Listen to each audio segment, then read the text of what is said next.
بسم اللہ الرحمن الرحیم۔ السلام علیکم۔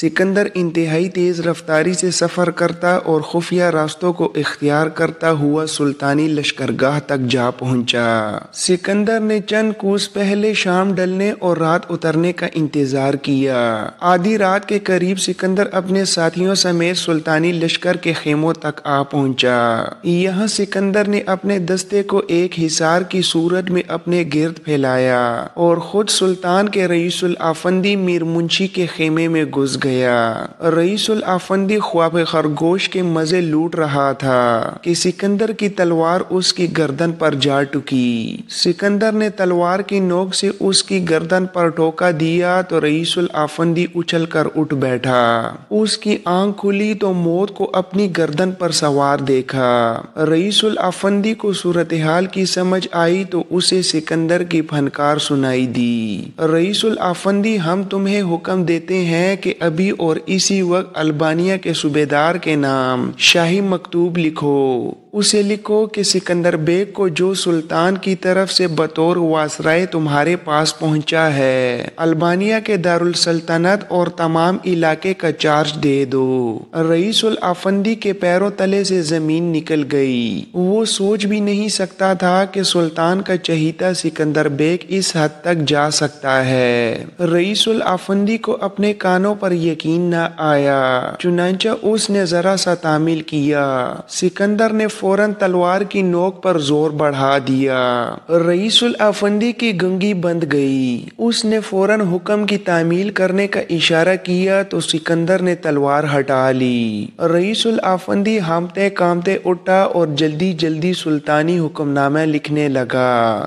رئیس آفندی نے مکتوب کی تحریر مکمل کر کے اس پر سلطان مراد خان کی مہر ثبت کی اور مکتوب سکندر کے حوالے کر دیا۔ سکندر نے بائیں ہاتھ سے مکتوب کو پکڑا اور دائیں ہاتھ سے ایک بھرپور وار کر کے کمزور رئیس آفندی کا سر دھڑ سے الگ کر دیا۔ اس نے البانیہ کے شہر کروشیا کے ترک صوبیدار کے نام حکم نامہ حاصل کیا تھا۔ اس فرمان کے ذریعے وہ البانیہ پر قبضہ کرنا چاہتا تھا۔ سکندر اپنی واردات کامیابی سے مکمل کرنے کے بعد خیمے سے نکلا۔ اس کے ساتھی مستعدی سے پہرا دے رہے تھے۔ سکندر اپنے دستے کو لے کر رات کے اندھیرے میں طوفانی رفتار سے البانیہ کی طرف چل دیا۔ وہ اپنے سفر کے تیسرے دن کروشیا میں تھا۔ سکندر نے شاہی فرمان کے ذریعے ترک صوبیدار سے اپنے باپ کا تخت حاصل کیا اور ترک دستوں کو فی الفور البانیہ سے نکل جانے کا حکم دے دیا۔ البانیہ پر قابض ہونے کے بعد اگلے دن اس نے شہر میں منادی کروائی کہ وہ دین اسلام کو ترک کر کے دوبارہ دین عیسوی میں داخل ہو گیا ہے۔ البانوی عوام نے اپنے سابق بادشاہ کے بیٹے کو اس طرح شجاعت سے حکومت سنبھالتے دیکھا تو بہت خوش ہوئے۔ انہوں نے سکندر بیگ کو ہاتھوں ہاتھ لیا اور ذوق و شوق سے اس کی فوج میں بھرتی ہونے لگے۔ سلطان مراد خان ثانی کے لیے ترک سالار فرید بیگ کی شکست کے بعد یہ اطلاع ایک بہت بڑا صدمہ ثابت ہوئی۔ وہ چند دنوں میں ہی ٹوٹ پھوٹ گیا۔ سکندر بیگ کو اس نے بڑے ناز و نام سے پالا تھا۔ سکندر بیگ کی بے وفائی سے سلطان کو ایسا دھچکا لگا کہ وہ بیمار رہنے لگا۔ ان دنوں ابو جعفر کے چہرے پر بیک وقت خوشی بھی تھی اور سنسنی بھی، کیونکہ اس کی تیار کردہ سازش بھرپور طریقے سے کامیاب ہوئی تھی۔ ابھی سلطان ان جھٹکوں سے ذہنی طور پر سنبھل بھی نہ پایا تھا کہ سلطان کے پاس ایک اور بری خبر پہنچی۔ اس کی سلطنت کے ایشیائی حصے ایشیائے کوچک کے شہر کونیا میں قیصر کے جاسوسوں نے ایک بہت بڑی بغاوت کی سازش کو مکمل کر لیا تھا۔ کونیا کے سرداروں نے اعلان بغاوت بلند کیا تو سلطان جیسے نیند سے بیدار ہو گیا۔ یہ تیسری بری خبر بیمار سلطان کے لیے پیغام موت کی بجائے نوید زندگی بن گئی۔ وہ